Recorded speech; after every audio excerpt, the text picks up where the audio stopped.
Here with reaction, all this and more, nationally syndicated radio talk show host, the great one, Mark Levin. JV, boots on the ground, no boots on the ground. One part of the administration is saying destroy, then we'll manage, then international coalitions. Have you ever witnessed such incoherence in your life, Mark? No, we're surrounded by knuckleheads, and the problem is they're supposed to be protecting the country. First of all, it's September 17th, so happy Constitution Day, or what's left of the Constitution Day. What the House has done, let me just say, this is extraordinary. They've given the president authority to train 5,000 moderate whatevers in Syria. I guess they know who's what. This is very interesting to me, Sean. So the president doesn't think he needs congressional approval, declaration of war, or what have you, to bomb, but apparently he needs congressional approval to arm 5,000 whatevers. This is very odd. I just want to point this out.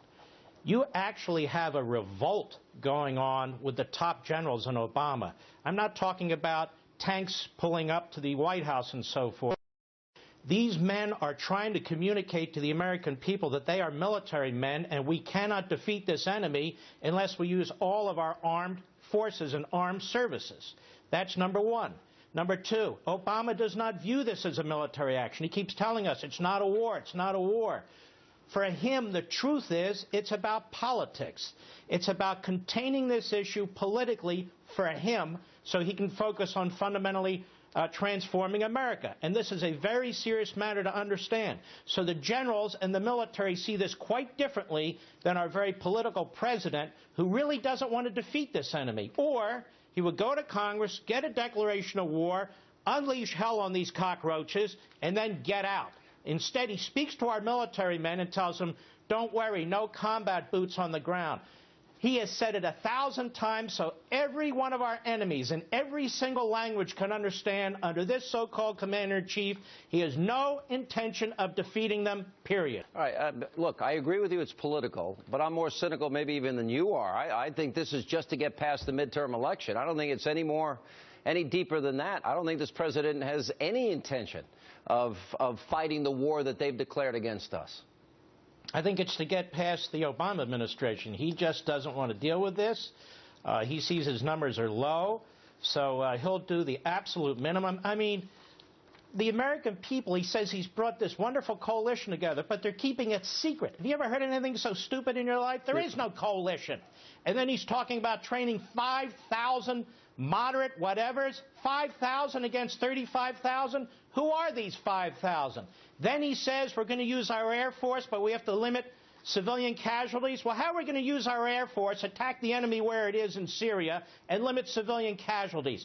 These generals, the Joint Chief of Staff and the rest of them, they see this as the disaster that it is. So do we. All right, then frankly, for Bob Gates to speak out as he did, I think speaks volumes. What about the rest of these generals? They're going to be in charge of this thing, and then Chairman Dempsey said, well, I'll go back to the president. The president's not going to change his mind about boots on the ground. So that means we're destined for failure. That means that the war will be engaged against us. You know, Prime Minister Netanyahu said first, there was the master race, now there's the master faith. I don't think the president has a clue about the caliphate. What does that mean for the average American when these guys get here? I honestly don't think he gives a damn, as hard as that is to believe. How else do you explain him not securing the southern border? How else do you explain to him being on vacation while this whole thing is breaking out?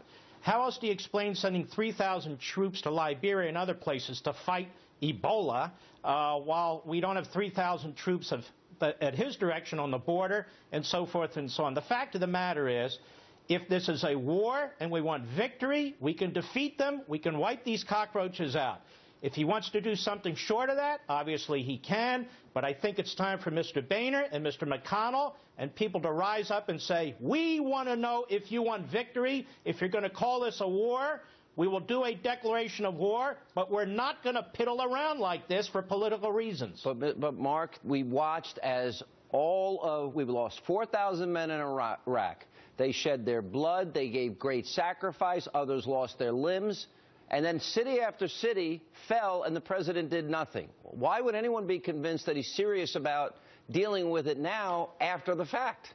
Well, we're not. And I want to say something now that you brought that up, because that's hugely important, and I know a lot of Gold Star families.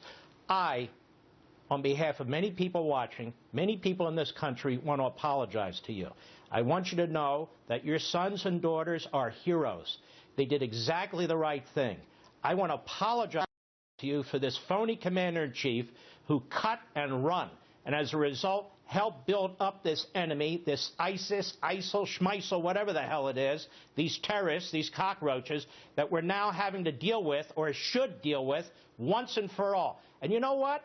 It just amazes me. Do we want to win wars anymore? Because we know how to win them. We remember how we won World War II. If this enemy is as serious as an enemy as the Secretary of Defense and the head of the Joint Chiefs and everybody else knows them to be, then we have to attack them where they are. And unfortunately, that's in Syria. All right, the great one, Mark Levin, nationally syndicated radio talk show host. Thanks for being with us, Mark.